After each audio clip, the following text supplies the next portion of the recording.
Olatu! Euskaraz! Inti! Euskaraz! Ligatu! Euskaraz! Ikasi! Euskaraz! Eta lan egin! Euskararen alde!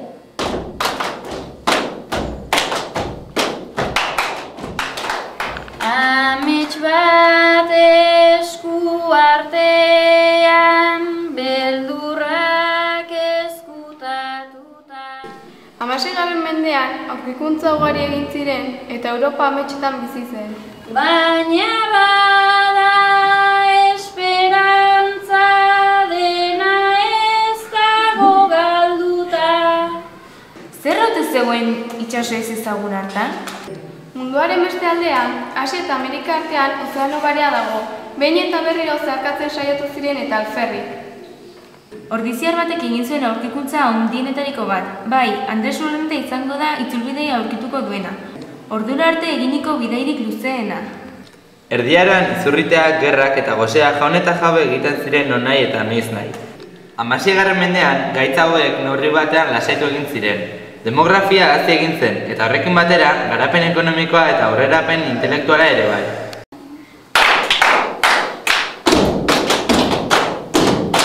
Mila 1928an, Alfontso Jakintsuak Ordizia deritzon tokian Villafranca sortu zuen. Gaztelako errege horrek hiribildu titulua eta Gastezeko forua eman zizkion. Jo, hori bai ondo kokatua, bidegurutze aparta zen. Hortxe jaioko zen Andres Urdaneta 1508 urtean. Familia dirudun batekoa zen eta... Baina 1512an Ordizian sote ikaragarria izan zen, eta Andres eta bere familia herritik joan beharrean izan ziren. Azkenean, kostaldeko herriren bat hartu zuten bizileku eta mutikoak oso hezkuntza zaindua jaso zuen bertan. Han zaletu omen zen bizitza guztien abandonatuko ez zuen ametsean. Itsasoan eta itsasoarekin zerikusia duen guztian.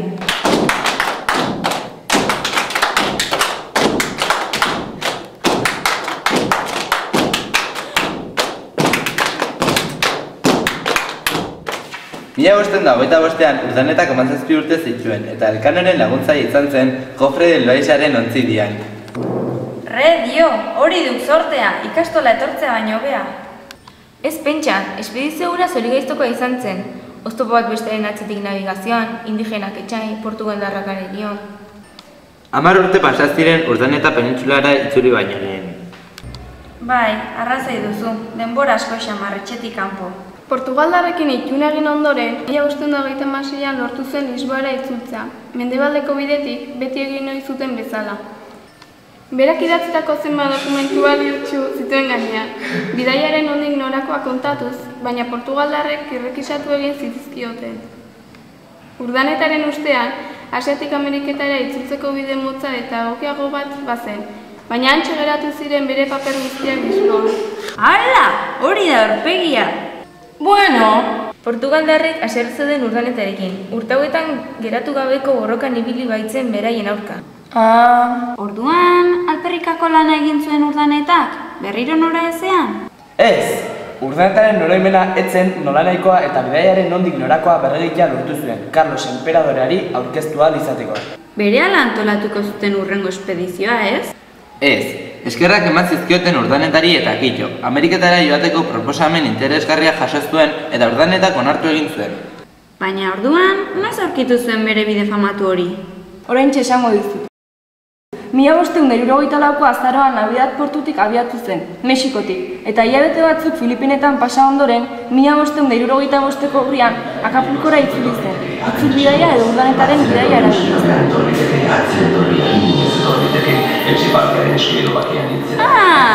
Hori alde itzulbidaia. Bai noski, Urdanetaren bidaia ere esaten zaio. Baitu ote zuen Portugalko gobernadoriak eta abarik, bizanaren egin zuen ies, atzera etorrezen gizona izan zena, eta gate guztien jantzuna etorria bera zen. Ez horrelik, ez zibilarik, ez perlarik, ez egur merezirik, ontzi sabela hutsik, besadean zetarren altxorra, paperak, oharrak, zirriborroak, aizearen lagun egin zeneko kontakizuna, ordurarte ezinezkoa zen atzerako alpinia, urase erakusteko etorrezen atzera gizona. Bere bidaiaren zama ekarri zuen atzera etorrezen gizon honek, horregatik izan zen deskubritzailea, ez aurrena izan zelako etortzen, baizik eta atzerako ibiliura kontatu egin zuelako, alegia ulergarri egin zuelako, ikaslarri, oskeragarri,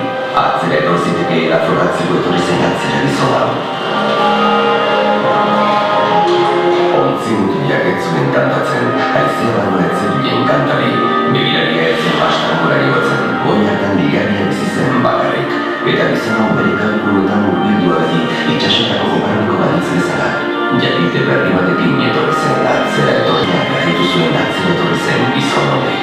Atzera etorri zen gizon honek, honela entzun zuen mendiarte honetan. Baina, ze itzulbideia eta ze 8 kuartos?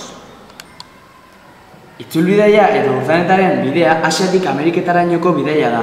Behin eta berriro saiatu ziren bide hori aurkitzen, eta urdaneta arte inorketzuen lortu. Arrapazak? Atzera etorriaren. Eta zer gertatu zen bi bidaiarien artean? Urdanetaren babesle nagusia Pedro Alvarado zein eta hau zenean, ordiziarak ezin izan zuen aurkikuntza gehiagorik egin. Hala, paron gelditu zen? Ez, prestakuntza aparta eta esperientzia handiko gizona zen. Horregatik, kolonietako administrazioan lan egin ahal izan zuen. Baina ez zen praia. Bai, beranduxeago egin zen praie. 1553an Agustindarren ordenean sartu zen eta hantxe jarraitu zuen geografia eta astronomia lantzen.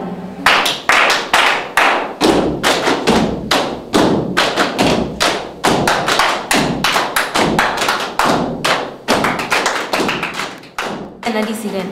Garrantzia handia aurkitzen ari ziren itsasoak eta lurrak noren eskuetan geratuko ziren.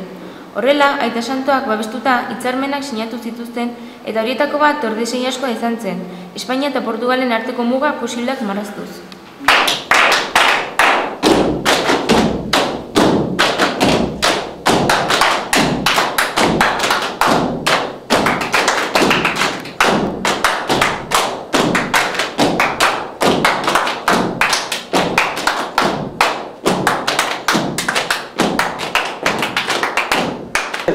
Ausartak ziren gara hartan. Ez dakizu ondo, adibidea jarriko dizut. Magallanesek eraman zuen ontzietatik 2 ale bakarrik geratu ziren eta komandantea bera aborigenekin izandako liskaretan hil egin zen.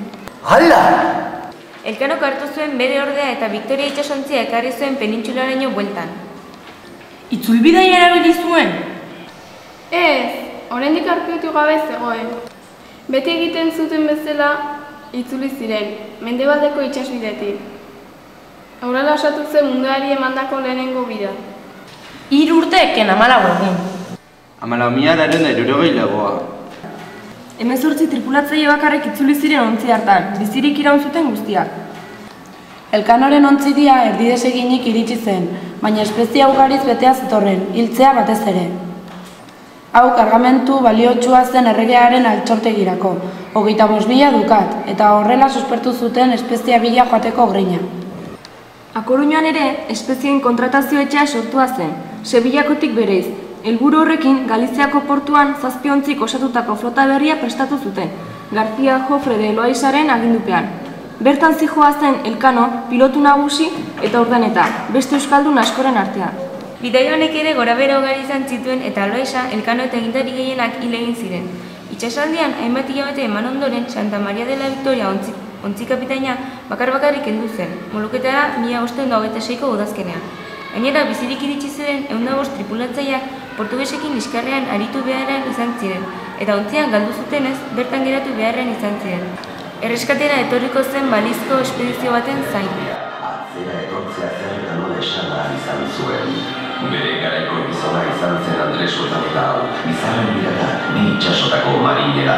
Mendiarte honetan jaitu eta urezko mendiarte haietan bizi izan zen, ezpada, gurtzea eta zientzia bat egiten zituen biztia.